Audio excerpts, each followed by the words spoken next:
Germans launched Barbarossa on the 22nd of June 1941, and today and Apos' topic is the Battle of Minsk, where Bach and Apos' Central Army Group took on Pavlov and Apos' Western Front. Let and Apos' look at the formations of both sides. Central Army Group consisted of 4 groups: Holt and Apos' 3rd Panzer Group, Guderian and Apos' 2nd Panzer Group, Cluj and Apos' 4th Army Group, and Strauss and Apos' 9th Army Group. The 3rd Panzer Cluster contained 2 motorized K, totaling 3 armored divisions, 2 motorized divisions, and 1 motorized instruction brigade. The 9th Army Group consisted of 5 armies, totaling 15 divisions. 4th Army Group has 6 K, totaling 20 divisions. The 2nd Armored Cluster consisted of 3 motorized K, containing 5 armored divisions, 2 motorized divisions, 1 motorized regiment, and 1 cavalry division.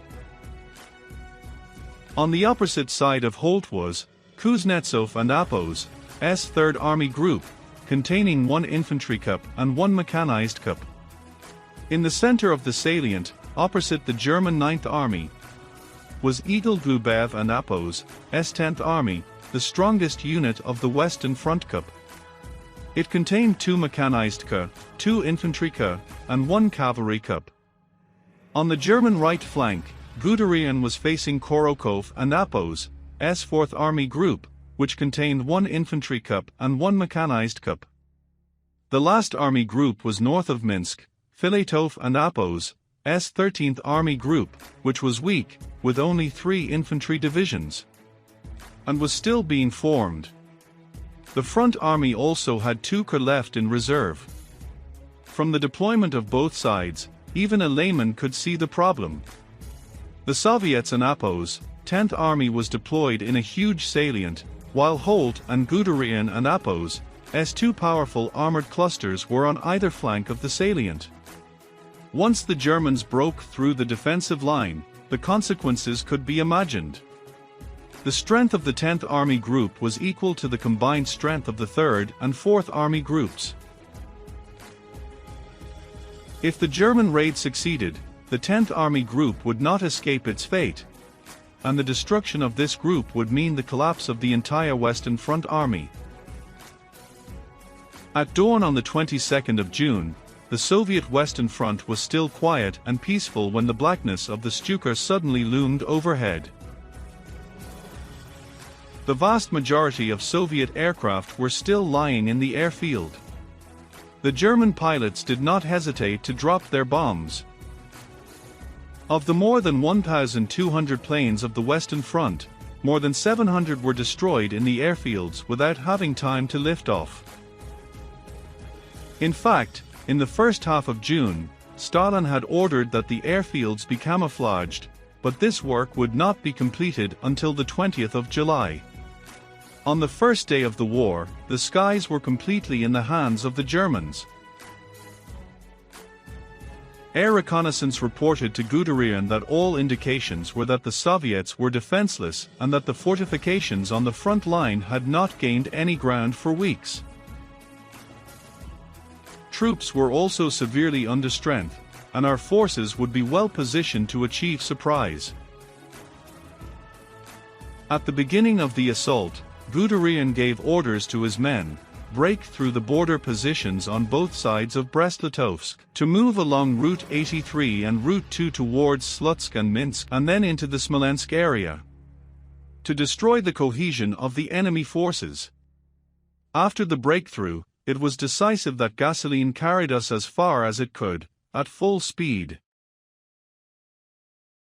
There was no stopping or resting, marching day and night, without regard to any flanking threat. This order was a stark reflection of Guderian and Apos' command style. In front of the 2nd Panzer Cluster was an old fortress, Brest. No matter how ill-prepared the Soviets were, this 200-year-old fortress was still a tough nut to crack.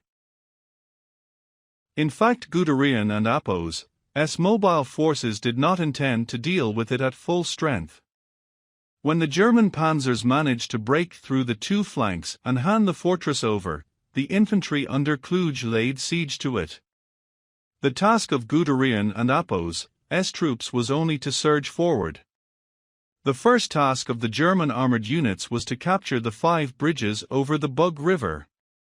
When the 3rd Panzer Division launched its assault, the division and Appos' description was that the artillery barrage was aimed at Russian field positions barely visible on the border. According to the Soviets and Appos' own descriptions, the front line was not called a fortification at all, but rather a construction site. Piles of materials for building fortifications of all kinds were piled up, but they did not constitute actual fortifications. Moreover, many sections of the site were unguarded. After the first German shelling, there was no reaction from the Soviet front line. Then Model and Appos' 3rd Panzer Division brought the first troops and weapons across the river in rubber boats. In front of them was the Soviet 75th Infantry Division, an infantry division with no anti-tank weapons and no fortifications, quickly collapsed in the face of the German tanks, which rumbled past. The 4th Panzer Division on the right flank crossed the Sosters Bridge without incident.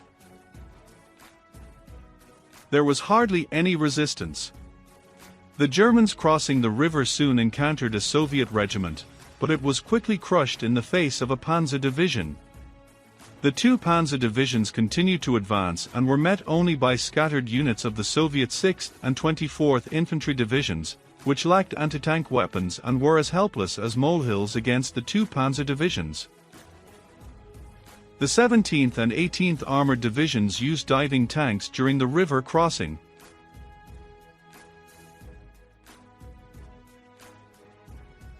A diving tank is a tank that is completely enclosed and floats on the surface of the water with a straw, thus having the function of diving.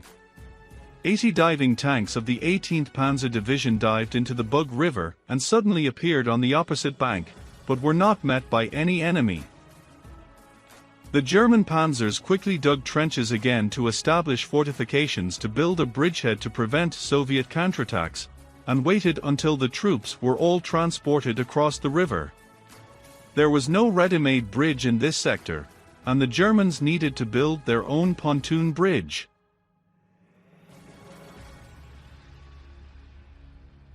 So Guderian was very worried about the advance here. So he personally crossed the river in a rubber boat to check the situation. And let Appos' look at the reaction of the Soviet top brass at this time. On the evening of the 21st of June, Pavlov was watching a play in a theater.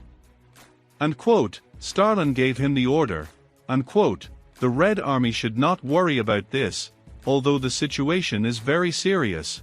He strictly complied with Stalin and Appos' orders. When Kuznetsov, commander of the Third Army, reported to him that the Germans were tearing down the barbed wire fence on the border, the sound of motors could be heard clearly from the wood. Pavlov and Appos' reply was, unquote, Don and Appos, be nervous, believe me, Moscow knows more about the military, political situation and Soviet-German relations than we do, unquote. The Chief of Staff of the Western Front, Klimovsky, suggested raising the war alert procedures. In a fit of anger, Pavlov threw the map to the ground and growled, unquote, there is a possibility of war, but not recently. Now we should prepare for fall training, to make sure we Don and Appos' respond to German provocations and Don and Appos' fire on them. Unquote. By midnight, the intelligence staff again reported to Pavlov that the Germans were massing more troops on the border, to which Pavlov once again responded rudely, unquote, nonsense, this is simply impossible, unquote. By 1:00 and Appos' clock midnight, Timoshenko called him, unquote, what an Appos' the movement, is everything all right, unquote. Pavlov replied, unquote, he has received reports of unusual activity by the Germans, unquote. Timoshenko said, unquote, stay calm, Don and Appos, panic, unquote, and gather your men in the morning. Unpleasant things may happen, but promise not to submit to the provocative actions of the Germans, and if something happens call me, unquote. And the commander of the 4th Army Group, Korokov, ignored Pavlov and Appos' orders, and a 2:00 clock at midnight he called the Brest fortress, but could not be reached. He realized that the electricity there had been cut off. Within minutes, his command was also in darkness. So by the time Guderian launched his assault, Fourth Army had effectively lost control of the divisions under its jurisdiction. Perhaps there is a question: did the Soviets not have radios? No matter how lacking in radio equipment the Soviet Union was, it and APO's also unlikely that the division and APO's radio could not be equipped.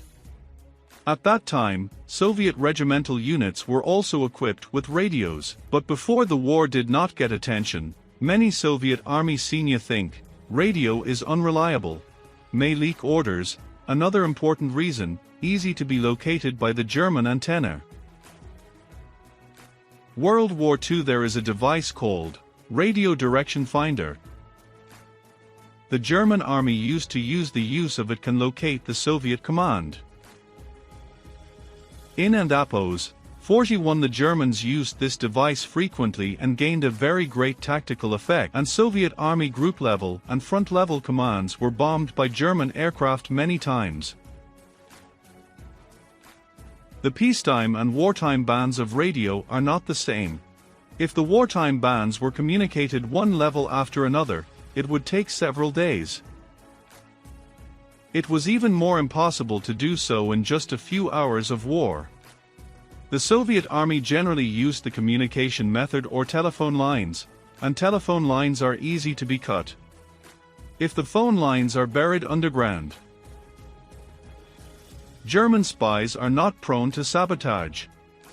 However, when the war broke out, most of the Soviet army and APO's telephone lines were not buried underground, and most were exposed in the open.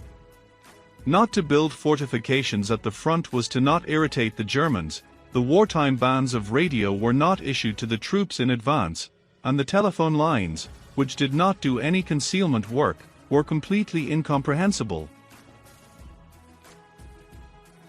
At this time, most of the artillery of the Western Front was on the firing range for firing training. So when the Germans launched their attack, it was strange why the Soviet artillery did not respond. Infantry divisions also had many soldiers still at the training range at this time, and those stationed at the front, some divisions had just one regiment. At 4:30, the commander of the Third Army, Kuznetsov, reported that the Germans were bombing Grodno, communications had been completely cut off, and he could not reach his troops. Pavlov replied, and quote, I don't and APO's, understand what and APO's, happening. And quote. Then Bialystok and Lider, Volkovsk and Kobrin, Brest and Slonim all reported being bombed by the Germans. The army had lost control and planes were being blown up on the ground. Pavlov got his chief of staff and muttered under his breath, and quote, this can and APO's, this is pure provocation or a misunderstanding. We have a non-aggression pact with Germany, end quote. Not long after, Timoshenko called his deputy, Volgin, and quote, no action against the Germans without my orders. And quote. Volgin was surprised, and quote, what? Our troops are being forced to retreat, the cities are burning, the people are crying, end quote. Timoshenko said coldly, and quote, Stalin thinks this is a provocative action created by some German generals, end quote. Yevtushenko had been advocating for Soviet troops to prepare for war before the start of the war, and this response was unusual. Presumably for this conversation, he was acting as Stalin and APO's messenger. At the same time, Kobrokov and APO's command was bombed by the Germans and fled in haste. By 6 o'clock, he settled into his new command post and immediately ordered the 14th Mechanized Corps to launch a counterattack. While the army was still in preparation, it was spotted by the Luftwaffe and a heavy air attack ensued. Tanks were blown up, resulting in 20% casualties, as well as the destruction of most of the burning and ammunition depots. With such a prospect, 2 tank divisions of the 14th Mechanized Corps launched a counterattack. They had a total tank strength of 518. Opposite the German 3rd and 4th Panzer Divisions had 392 tanks, of which 215 were number 3 and 52 were number 4. And the 17th and 18th Panzer Divisions had 403 tanks, of which 121 were number 3 and 66 were number 4. The result was predictable. Considering the superior quality of the German panzers and the air superiority possessed by the Germans, Guderian sent only 2 panzer divisions to engage them, with the 4th Panzer Division advancing as originally planned. The 22nd Tank and 3rd Panzer Divisions fought for a day and a night, and at the end of the battle, the 22nd Tank Division had 60 tanks left. After the counterattack failed, they were forced to retreat. The 30th Tank Division crashed headlong into the German anti-tank positions, destroying one Soviet tank after another, followed by a counterattack by German tanks, and the complete collapse of the 30th Tank Division, with only 40 tanks remaining at the end of the battle. The failure of the Korotkov counterattack meant the complete collapse of the 4th Army Group. A large hole was poked in the defensive line. The entire Army Group was driven to Pripyat. We turn our view to the 3rd Panzer Group. The starting phase of Holt and Apo's forces crushed the Soviet infantry as easily as Guderian and Apo's German aerial reconnaissance reports that only one enemy artillery company has been spotted. Most of the Soviet artillery was still on the training ground shooting targets. Holt and Apo's S-2 motorized corps advanced 70 kilometers in one breath, and the Soviet Third Army was swept to pieces until it reached the Neman River. Since Holt and Apo's breakthrough point was at the interface between the western and northwestern fronts, a tank division and a motorized division of the 3rd Mechanized Corps, which was part of the Northwest Front Army, committed to the counterattack. The 5th Tank Division was far more powerful than the 2 tank divisions of the 14th Mechanized Corps. It had 44 T-34s. Holt and Apo's several armored divisions, in turn, were weaker than Guderian and Apo's equipped with basically 38 TS and number 2 tanks, with a very low percentage of number 4 tanks. And the division commander of the 5th Tank Division, Horst Olof, was no slouch, as the Germans would soon see. 30 tanks from the lead unit of the 5th Tank Division arrived early at their destination and were at the ambush point, awaiting the arrival of the Germans.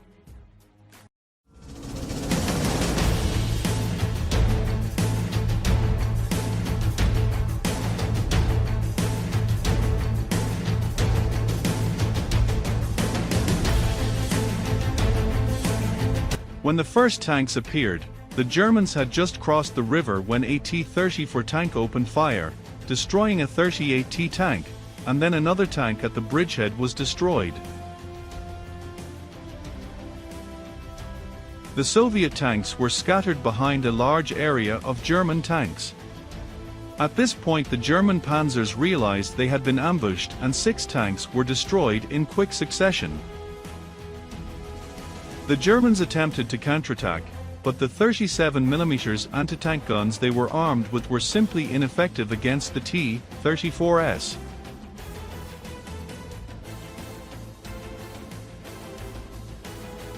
And the division artillery fell behind, not reaching the battlefield. The T-34 and Apo's hidden position allowed for a full range of attacks on German tanks. Some of the T-34s were in low ground sections where the German tanks could not adjust the proper angle of fire. Faced with such formations, the 7th Panzer Division could do nothing. With a steady stream of Soviet T-28 tanks coming in, the 7th Panzer Division and Apo's position became increasingly passive. Fortunately, the Soviet tanks only carried a few rounds of armor-piercing ammunition and not much fuel, and the T-34, a new tank, had just been issued to the unit and the tank crews were completely inexperienced. In order to get rid of the annoying T-34s, the Germans had to call in the Air Force and bombard the Soviet positions indiscriminately, after the formation was disrupted.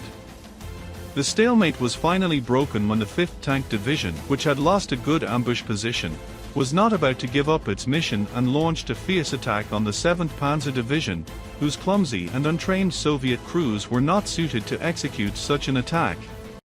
The Soviets launched 3 attacks in one day as the Germans struggled to defend the bridgehead.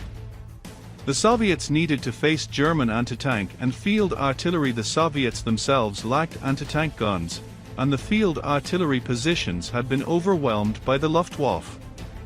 Soviet infantry support was also almost nil. The tank battle lasted 6 hours. According to Soviet accounts, from 14 o'clock to 19 o'clock, the 5th Tank Division was under continuous air attack. As German reinforcements arrived, the 7th Panzer Division broke out of the bridgehead and engaged the Soviets in a fierce battle, forcing the 5th Tank Division to retreat. According to the 7th Panzer Division and APO's records, the tank battle destroyed 70 to 80 Soviet tanks. The reliability of this figure cannot be determined. Unfortunately, no losses of the 7th Panzer Division could be found, and it is certain that throughout the Battle of Minsk the vast majority of tanks of the 7th Panzer Division were lost in Alsace. The logbook of the 3rd Panzer Cluster admits that this was the most difficult battle suffered since the beginning of the war. The commander of the 25th Panzer Regiment of the 7th Panzer Division, Rothenberg, also called the tank battle the hardest he had ever fought in his life. According to Horst Olof, commander of the 11th Tank Company, the 5th Tank Division was the strongest opponent the 7th Armored Division had faced in the entire Second World War. The 5th Tank Division had a total of 300 tanks, and with the loss of 70 tanks, it was certain that it would retain combat strength when it withdrew. Without the support of the Luftwaffe, it is difficult to imagine the methods used by the 7th Panzer Division to break the 5th Tank Division and APO's defenses, and even if the 7th Panzer Division had been able to achieve ultimate victory, its own losses would have been considerable. Unfortunately, the 5th Tank Division and APO's combat logs had been lost in the war, and the real reason for the retreat was unknown. Besides the German tank and aircraft strikes, there was probably another reason: that fuel would run out. Unlike the other tank divisions, the 5th Tank Division carried only 24 to 48 hours of fuel. If the battle continues, there will not be enough fuel consumption to retreat. With the Soviet flanks breached, the 10th Army was in danger of being surrounded. In this case, unless a stronger counterattack is launched, even if they want to retreat, it will be too late. The German 20th and 8th Corps compressed inward. The German plan was such that a large encirclement was formed with Holt and APO's 3rd Panzer Group and Guderian and APO's 2nd Panzer Group pouncing on Minsk. In the meantime, Strauss and APO's 9th Army and Cluj and APO's 4th Army formed a small encirclement first to surround the Soviet 10th Army. The German assault was going very well. Many Soviet soldiers were defenseless, and according to German accounts, many had neither weapons nor ammunition, and some had been captured in their sleep, without their boots on. The advance kept going smoothly, gradually pushing back the Soviet infantry divisions. Kuznetsov decided to commit the 15th Mechanized Corps. Unfortunately, the Corps was severely short of ammunition and fuel. Only the 29th Tank Division with more than 120 tanks could move. The tank crews of this division were untrained and uncontrollably dumped ammunition on German anti-tank fortifications, running out in a short period of time. The Germans then summoned the Air Force to deliver powerful strikes against Soviet armored units, and with German anti-tank and assault artillery attacks, the division was quickly overwhelmed. The failure of this counterattack also meant that the fate of 10th Army Group was sealed. This video ends here. Stay tuned for the next video for future battles.